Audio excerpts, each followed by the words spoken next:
What shall we do with a drunken sailor? What shall we do with a drunken sailor? What shall we do with a drunken sailor early in the morning? There's nothing like a good sea shanty in the morning to start your day, is there? So a sea shanty is a sea song, a song of the sea that sailors used to sing a long time ago. And I don't know why I know that song, but I think everyone in England knows that song. Maybe not the whole of it. I don't think I know. Maybe I know a little bit more of it. But today's episode is not about sea shanties.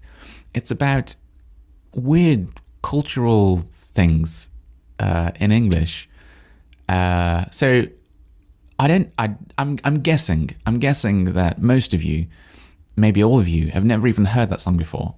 Who knows? Maybe it's been translated into many languages and has made its way around the world. But like I said, I think everyone in England, everyone in the UK probably knows that song, or the tune or some lyrics for it. And there's so many, when I think about it, there's so many little cultural bits of information from songs, from television, from films, that it's almost like, these things make you more British. If you know them, if you learn them. Why does my watch go off at the wrong time when I'm recording? If you know them and you learn them, it makes you sound so very British, I think. And maybe not that sea shanty. if you walk around singing that sea shanty, I think it will make you seem crazy, but it would certainly be amusing. It would certainly be fun. If I said, "Are you free?" or "I want that one," does anyone actually know? Does anyone listening to this podcast know what I'm talking about? I mean, yeah, you can probably understand what I've just said, but without the sort of like background information, this like cultural background information, there's no context, it has no meaning. And yet, I'm pretty sure, maybe the first thing I said, the "I'm free" thing, that's a bit old now. So there's people who are my age and younger who don't know what that is. But maybe the "I want that one" thing I said, that reference, I think most people, almost everyone in the UK probably knows what that is. It's from a television program. I think it's about 10 years old now or more. But it was so popular that everyone pretty much knew what it was. So there are these little things sort of sewn into a culture and, in a sense, sewn into a language, like they're part of the language. But they're things that you're never taught and you can never be taught. I've never seen a book about like little bits of English cultural information. I'm going to call them English tidbits. So a tidbit is like a small piece of information. Here's a little tidbit for you. That's quite a good word. Does anyone know tidbit? Maybe this is a perfect example of what I'm trying to talk about today. These little, like, it could be a phrase. It could be, like I said, something from the television or a word. Like Blighty. Does anyone know what Blighty means? Old Blighty. It's another name for England. It might be a name for the UK actually. It probably is all of the UK. But you can say to someone, I'm just going to head back to Old Blighty. It's old-fashioned, and it's not really popular. Shut up, my watch.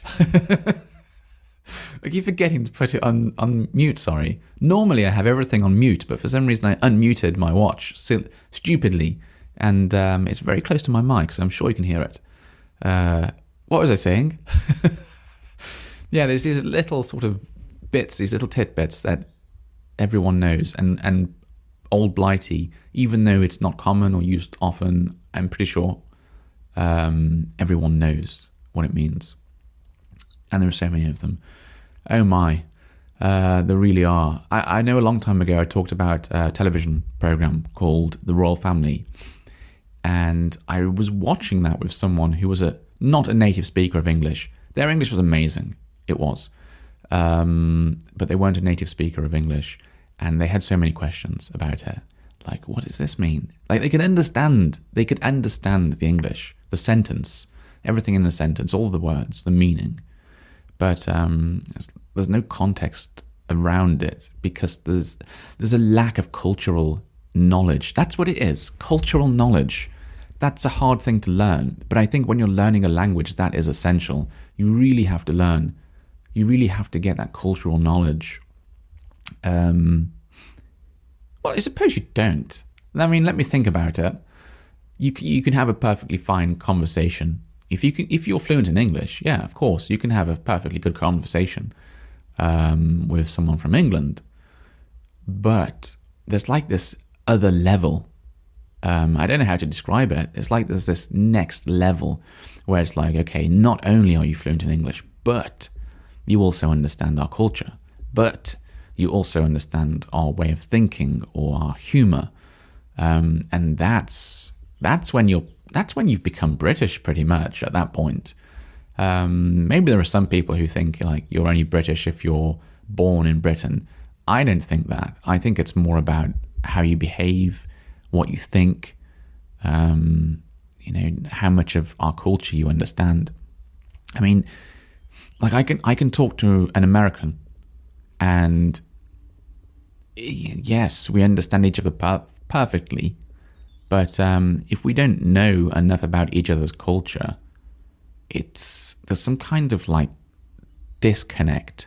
I don't know a good way of describing it, but there's like some distance between us that I always feel. Like, so I can say something and they just don't understand what I'm talking about. So those things, I think, as well as a language, as well as just studying a language, you're also studying a culture, and you can't separate the two. Well, here's the annoying thing: because you're studying English, I suppose there are like three main types of English, like American English. Actually, let's throw in Canadian English as well: Canadian English, Australian English, British English. I mean, there are other countries that are English speaking as well, but I'm just going to stick with those four for now. It's like, which do you learn? How do you choose which one to learn? Which one's culture to learn? So imagine if you're learning American culture and English culture at the same time, and that's just going to be some weird mix-up, isn't it? And also how do you know like what's British and what's American and what's Australian? I don't think there's any way of telling. So you just end up picking up this mixture of everything, which means for anyone who like really wants to sort of like be British. I know there are some people out there, because I've read on like Twitter profiles, they really want to like be British or something like that. For people like that, you've got a really hard job, I think, to do. I mean, for me it's easy because Japanese is pretty much only spoken in Japan. I mean, I know it's spoken quite a bit in Brazil as well, but I think apart from that, it's pretty much Japan only. But like, because English is everywhere, wow, it makes it much harder. But I will say, the thing to do is just to be English, I think, be British. And what I mean by that is consume the same things, watch the same things, listen to the same things, read the same things that British people read. And then you'll start to build up that cultural knowledge that is so valuable, I think, when you're making friends, when you're having a conversation with British friends. Of course, excuse me, this is advice that's only really for someone who's already advanced. Who's if you're like intermediate level, I don't think this is so important to think about too much at the moment. But certainly, even if you're at intermediate level, and you sort of decided, British English is the English for me, then make sure you're watching British things, British films, drama, the news, BBC News, that kind of thing. Just try to limit the amount of American stuff, because American stuff, the internet is just American. Everything on the internet is American. There's almost nothing British. So I have such a hard time trying to keep my British, keep my English British. I have such a hard time doing that. When every day I'm being thrown American English at me, and I'm trying not to pick up American phrases, and I'm trying not to pick up American words, and especially an American accent. I don't want to pick it up.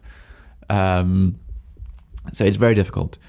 But if you've decided that British English is the English you want to focus on, and British culture too, then just make sure you're consuming enough of it. Make sure you're watching, listening to, reading enough of it. And then I think that will just all come naturally, given enough time, and especially if you're able to make friends with British people, that's going to help a lot, because you'll hear all of the weird phrases and things we say, and what our strange sense of humour, our unique sense of humour, I think. Anyway, I think I've said all that I wanted to say today. I didn't say it in the most eloquent way. It wasn't explained very well, I don't feel, but it was a bit of a difficult topic, and I wasn't sure how I was going to explain it exactly. So I hope I've done a good enough job so that you can understand what I've said, or you've got some idea of what I'm talking about. Essentially, simply, to put it simply, to summarize, if the English you're focusing on is British English, make sure you're consuming British media. That's it. It's as simple as that, really. Everything else will just come in time. You'll start learning about our culture. You'll start learning about people who are famous here, who aren't famous anywhere else in the world. You'll start learning our phrases, our habits, our humor. It will all just come together. And like I say, I do think it's important to also learn this along with the language you're learning. And it's something that I try to do when I'm learning Japanese, by learning about, I don't know, famous people in Japan who aren't famous anywhere else. And there are a lot of them. There aren't that many famous Japanese people, like worldwide famous Japanese people, I don't think. Someone said like the most famous Japanese person was Yoko Ono, John Lennon's wife, but it's probably true, but that was so long ago, wasn't it? Since then, I don't really think there's an actor who's quite famous, but no. So yeah, sorry, bit sidetracked there. Anyway, I have said all I wanted to say and explained it pretty badly, but I hope it was fun to listen to. I hope it was some good English listening practice for you. Anyway, until next time, bye bye.